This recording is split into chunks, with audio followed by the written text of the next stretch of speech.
Friends, welcome back to Sridevi Muchu. చూడండి, ఇప్పుడు పులిహోర గోంగూర చేస్తున్నాం. మేము ఒక కట్ట తీసుకున్నాం పెద్ద సైజ్ది. ఇది పులిహోర గోంగూర అంటారా? పులిహోర గోంగూర వేపుకోవాలా? ఇది కడుక్కొని ఆరబెట్టుకొని వడిలిన దాకా ఉంచుకోవాలండి. ఇలా వడిలిపోయిన తర్వాత మనం ఆయిల్ వేసి బాండీలో వేపుకోవాలి.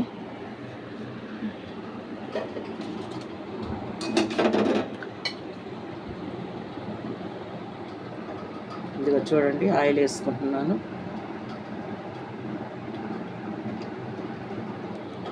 సరిపోతుంది.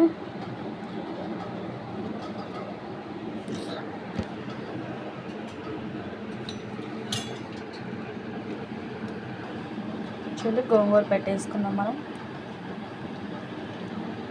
కొంచెం కొంచెం వేపుకుందామండి. ఒకేసారి సరిపోదు కాబట్టి బాండీకి 2 సార్లుగా. వేడి నీళ్ళలో చింతపండు ఒక 50 గ్రాములు తీసుకున్నాము.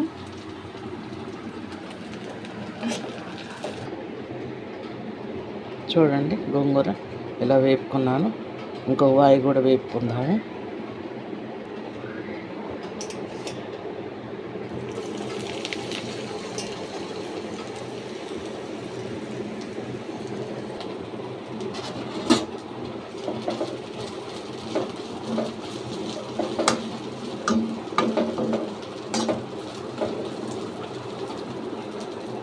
చూడండి, వేపేసుకున్నాం కదా, గోంగూర అంతా వేపేసాము. ఇదిగో చిన్నులపాయలు, చింతపండు, కారం, మెంతిపిండి, ఉప్పు. ఇప్పుడు మిక్సీ పట్టుకుందామండి గోంగూర. చూడండి, గోంగూర ఫస్ట్ కచ్చా పచ్చాగా తిప్పుకున్నాము. ఇప్పుడు చింతపండు వేసుకుందాము. మీరు పులుపుకు తగ్గంత వేసుకోండి. ఒక గ్లాస్ వేసుకున్నామండి, తగినంత. మీరు తినే స్పైసీని బట్టి వేసుకోండి.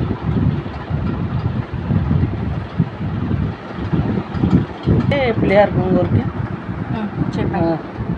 అరసాళ్ళు ఉప్పు, అరసాళ్ళ కారం అండి. మనమేమో కొంచెమే తీసుకున్నాం. అది ఒక 1/4 కేజీ ఉంటుంది. అందుకే గిద్ద కారం, ఒక అరగిద్ద ఉప్పు తీసుకుంటున్నాను. ఒక 50 గ్రాముల చింతపండు తీసుకుంటున్నాను. ఇది కూడా టేస్ట్ని బట్టి చూసుకొని వేసుకోకపోతే ఉప్పు ఎక్కువ అవుతుందండి. ఉల్లిపాయలు వేసుకుందామండి. చూడండి, ఇంకొంచెం ఎదగాలి. సగం ఎదిగిందంట. చూడండి, ఇది పచ్చడి అయితే గ్రైండ్ చేసి పెట్టేసుకున్నాము.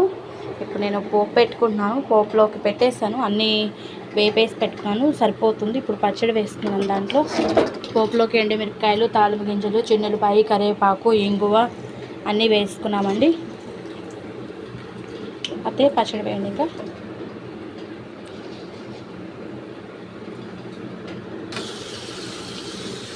ఇది కొంచెం ఆయిల్ ఎక్కువ వేసుకోవాలండి. నిల్వ పచ్చడి కదా, బాగుంటుంది ఆయిల్ ఎక్కువ ఉంటే.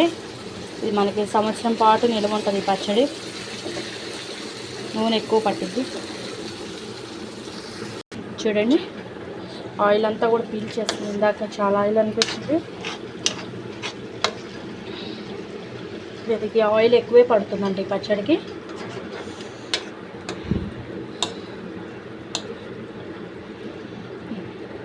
చూడండి, సరిపోతుంది. కొంచెం మెంతిపిండి వేసుకుందాము. 1/2 టేబుల్ స్పూన్ వేస్తున్నామండి. సరిపోతుంది. కలిపెట్టుకుందామంటే చూడండి, అయిపోయింది. వేడివేడిగా పులిహోర గోంగూర అండి. చాలా బాగుంటుంది, టేస్టీగా ఉంటుంది. మీరు కూడా ట్రై చేయండి. నచ్చితే లైక్ చేయండి, షేర్ చేయండి, సబ్స్క్రైబ్ చేయండి.